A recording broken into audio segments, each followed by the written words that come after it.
I'm going to focus on what I consider the top 3 social networking tools for job search: LinkedIn, Twitter, and Facebook. But before I go into specifics on each one, I want to encourage all of you to first think through your networking objectives. Before you get all fired up and start tweeting out to the head of HR at Nike, or attempt to strike up a big conversation with the CEO of American Airlines, you really got to ask yourself first a few questions. And these are: number 1, what am I trying to accomplish through this interaction? Number 2, who do I need to reach out to in order to accomplish this? And finally, what method or methods are likely going to work the best? Here's an example. Say I want to work for Lone Star Advertising. I've heard great things about them, but I don't even know if they're hiring. So my networking objective might look something like this. Find out if Lone Star Advertising is hiring, and if so, what positions are available. Find an in at this company who is either a hiring manager or someone who might be willing to connect me with the hiring manager. And then position myself as an outstanding match for an entry-level position at Lone Star Advertising.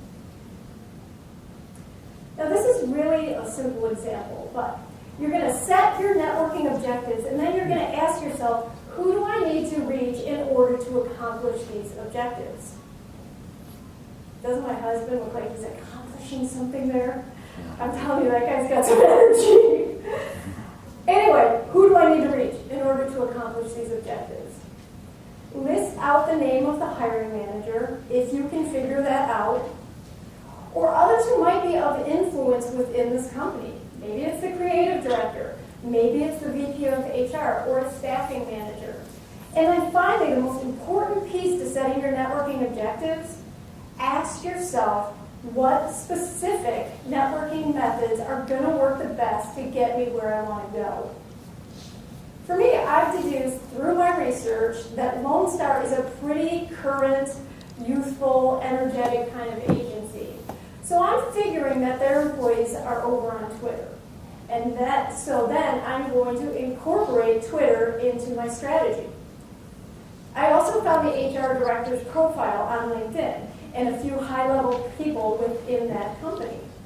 So LinkedIn will be another key method I'm going to use to network myself in to Lone Star. The key point here is that you really need to set objectives before you go racing off and start networking via social media. It's way too easy to make rookie mistakes, or worse, make the very person that you're trying to connect with and impress feel completely ambushed if you haven't thought things through in advance. All right, let's spend a little bit of time talking about specific networking tactics that you can use to your advantage in job search. First up, LinkedIn. I love LinkedIn. If any of you already follow along over on JobGenny.com, you probably realize that I have a serious crush on LinkedIn.com. It's that awesome for job seekers. I can't emphasize the value of LinkedIn.com enough. So if you're even the slightest bit intimidated by firing up a full-scale social media networking campaign, if you're going to use just one tool, make it LinkedIn. Joshua Waldman is actually here today. I don't know if you caught his first presentation, but be sure and catch his LinkedIn for Job Search presentation. I think it's next, because he will give you a lot of specific thoughts on how you can use LinkedIn. I'll share a few. Why is LinkedIn so important to you guys? As of August 2011, there were 120 million members on LinkedIn across 200 countries. These are professional employed adults. 120 million professional employed adults. That's pretty much the exact type of person that you want to be networking with, right? LinkedIn is also also an excellent platform for you to use to share your status as a job seeker with a wide group of people. And to play, and you know what I'm talking about? And a place for you to leverage your personal connection for professional gain. Okay, LinkedIn status updates. A lot of people don't even realize that in LinkedIn, you can post status updates. Or if you realize it, you don't use it. And that really confounds me because it's a great resource. If you begin to regularly update your LinkedIn network on the things related to your search, or if you report on, say, a professional conference that you've attended, or share something that showcases your passion and your excitement for the field that you have chosen and that you're trying to break into, do you want to know what happens? You create opportunity for conversation. You keep yourself top of mind among the people in your network, and you brand yourself as someone who is engaged and excited about your professional future. And that matters to people like me, the recruiter, who's going into LinkedIn to look for you. That matters to the hiring managers who are looking for you as well. Think about it like Facebook. If you just stopped updating your Facebook audience and never post any status updates, what happens? They completely forget about you. Yeah, they might wonder from time to time, hey, I wonder what Joe's up to. I never see him over here anymore. But if you're not there and regularly appearing in their news feeds, you're not top of mind. And if you are there, top of mind. And that's a vital aspect of networking, showing up. But here's an important note about LinkedIn status updates. You don't want to come across as annoying or desperate or really boring. So once again, apply some thought and some strategy to what you're going to post in your LinkedIn status updates. But use it, and use it frequently. Okay, another reason I love LinkedIn is that it provides an incredibly easy way for you to study companies, the companies that you want to go and work for. And then, here's where the networking comes in. Once you've studied them, you can figure out the players within these companies and communicate with them. Right there, in one spot. It's magical. Perhaps the most astoundingly powerful way to use LinkedIn for job search networking, 2 words. That's actually 4. 2 words. Job, that's 3 words. LinkedIn groups. How many of you belong to groups within LinkedIn? Oh, good. Okay, and among you, how many participate in the forums and discussions going on within the groups on LinkedIn? Okay, a lot fewer.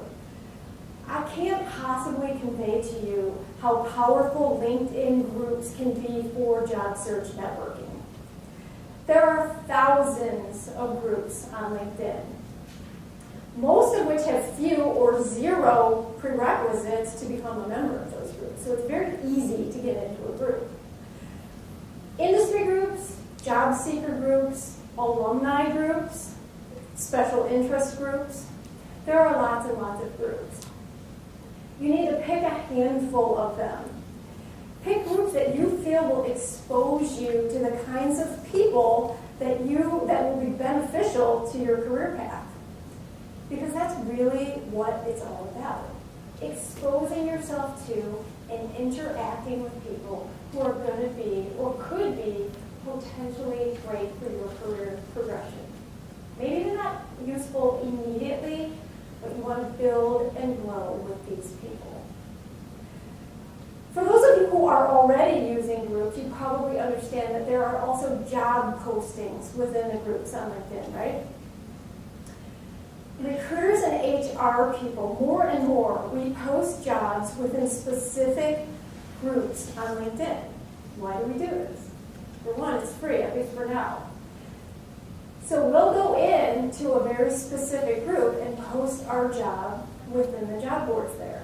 We post here because we can be incredibly targeted, and we can find a very specific segment of skills or background within the candidates. For instance, I'm a robotics industry recruiter. I will go into the Robotics Industry Association group and advertise one of my clients, and the clients are the companies doing the hiring. I will advertise one of their robotic engineering positions, and I will get some very specifically talented people applying for that job. Whereas if I put that same one over on Monster.com, it costs several hundreds of dollars for our firm to put it there. But also, I will get a very, very wide swath of people applying. Some of them will be robot engineers. Some of them went to robot camp when they were 12. So then I will have to weed through all of that. Much more effective for me as the reviewer to post in a very niche group. And so for you as a job seeker, this can be an incredibly good resource because you can find and apply for jobs that are targeted to your field of interest if you find and participate in the groups that are relevant to your field. Okay, here's one of my best sneaky tips for anyone trying to capture the attention of someone on LinkedIn that you're not already connected with. Are you ready? I use this one all the time. When you find someone who could be a vital contact for you at a company that maybe you want to work at, don't ever send them some generic, I want to be your friend request. It's just not going to work for you. You're going to look very newbie and very unprofessional. As far as I'm concerned, don't use a LinkedIn in-mail either. I don't really like in-mail. It feels very ambushy to me. Do this instead. When you find someone working at a company of interest that you want to communicate with directly, scroll down and review which groups they are in. If you're not already a co-member of one of these same groups, join one of the same groups. Because once you're both in the same group on LinkedIn, you can email that person directly, even if you're not officially networked together. And this is incredibly valuable. That person, by the way, they have no clue that you've just gone onto their profile, joined the same group for the sole purpose of hooking up with them. They don't know that you've done that.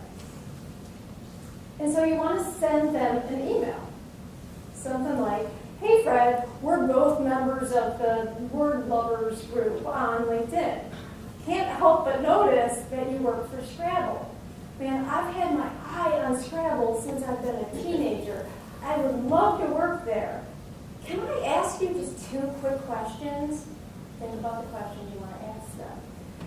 Let me tell you, there is so much power in this we're in the same group together thing. It's almost like a fraternal feeling that people have. You create an instant camaraderie that doesn't make the receiver feel like, oh, I'm being ambushed by this cold call stranger.